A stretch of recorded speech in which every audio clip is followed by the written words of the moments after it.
Audio Jungle.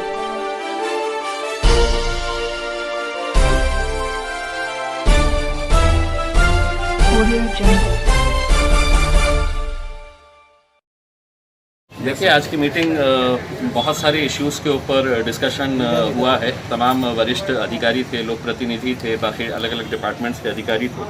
उसमें जो दो चार बातें, अहम बातें जो सामने आई है, उसमें एक ये है कि मैंने पुलिस कमिश्नर साहब को ये बताया है कि आपने भले ही 8 लोगों को अरेस्ट किया है रेमडेसिविर के मामले में, लेकिन अभी भी रेमडेसिविर ब्लैक के अंदर बेचा जा रहा है। मैंने खुद ने बताया है कि कितने पैसे में किसने लिया है करके, लेकिन चूंकि वो पेशेंट के रिश्तेदार कंप्लेन करने के लिए तैयार नहीं है। उसके बाद अंबादास दानवे ने बताया है कि एक इंजेक्शन किस तरह से 35,000 रुपये के अंदर उनके एक जान पहचान वाले ने ख़रीद के लेकर आया है।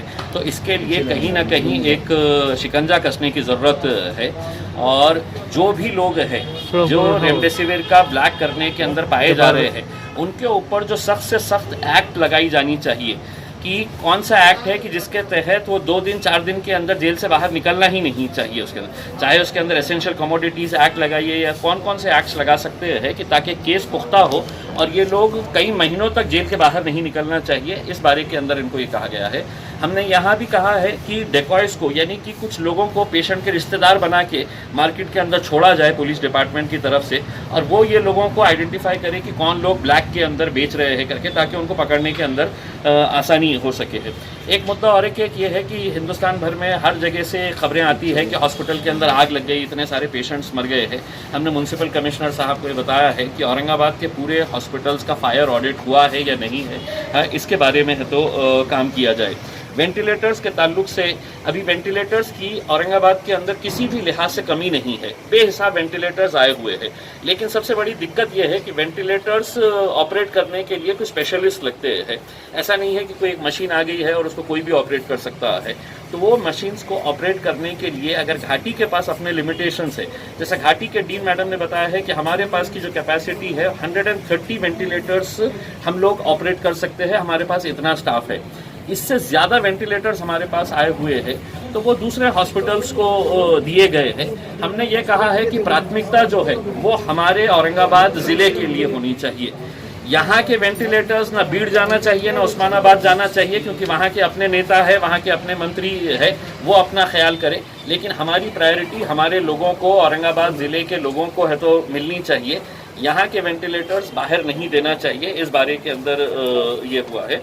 उसके बाद ये है कि जो राशन की दुकान के ऊपर जो अनाज आया हुआ है, राशन की दुकान वालों का ये कहना था कि हमको थंब इम्प्रेशन के ज़रिए अभी ना देने की इजाज़त दी जाए क्योंकि उसकी वजह से कोरोना फैल रहा है करके।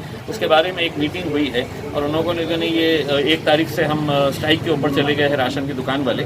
तो अभी ये मीटिंग हुई है और उस मीटिंग के अंदर ये तय हुआ है कि वो स्ट्राइक अपनी वापस लेंगे और जो स्टैंप है वही स्टैंप के ज़रिए ही राशन कार्ड ने राशन दुकानदारों ने, क्योंकि कुछ राशन दुकानों की भी शिकायतें आती है कि वो बराबर से लोगों को देते नहीं है। अगर वो थंब इम्प्रेशन उनके पास से हटा लिया जाए तो फिर तो वो अपने हिसाब से ही करते रहेंगे। तो उसके ऊपर भी ये फैसला लिया गया है। सर, इशू ऐसा है कि बिहार के रिजल्ट्स आए हैं कल, बिहार को लेके आपका क्या है? सॉरी, बंगाल के बिहार के इलेक्शन के बाद आपने कहा था कि एग्रेसिवली हम लोग बंगाल में जाएंगे। बंगाल में आप लोग दिखे नहीं, क्या रीज़न है? देखिए, आपको खुद को मालूम है कि कोई भी इलेक्शन जो है वो किसी भी राजनीतिक पार्टी के लिए बहुत अहम होता है।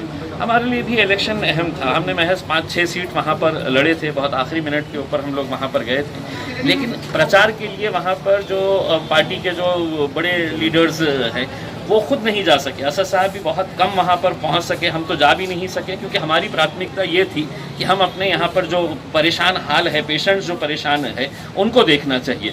हम में और नरेंद्र मोदी साहब में यही फ़र्क है कि हमको जब ये एहसास हुआ कि हमारे लोग तकलीफ़ के अंदर है तो हमने चुनाव प्रचार के अंदर नहीं गए, हमने घाटी के पेशेंटों के बीच में रहे, हमने सिविल हॉस्पिटल के अंदर गए, हमने वेंटिलेटर्स, ऑक्सीजन, रेमडेसिविर इसके ताल्लुक से हमने किए हैं। तो हमारा ये कहना है कि वो गए, उन्होंने वहाँ पर पूरी मेहनत की है, लेकिन हमारी प्राथमिकता उस वक्त ये थी कि हम हमारे जो परेशान हाल लोग हैं उन लोगों के बीच में रहे और हम रहे। और हमको बिल्कुल इस बात का अफसोस नहीं है कि हम जीते या हारे, हमारे लोग जिंदा है आज के दिन। हमें ये इस बात की खुशी है कि औरंगाबाद के बारे में क्या कहेंगे?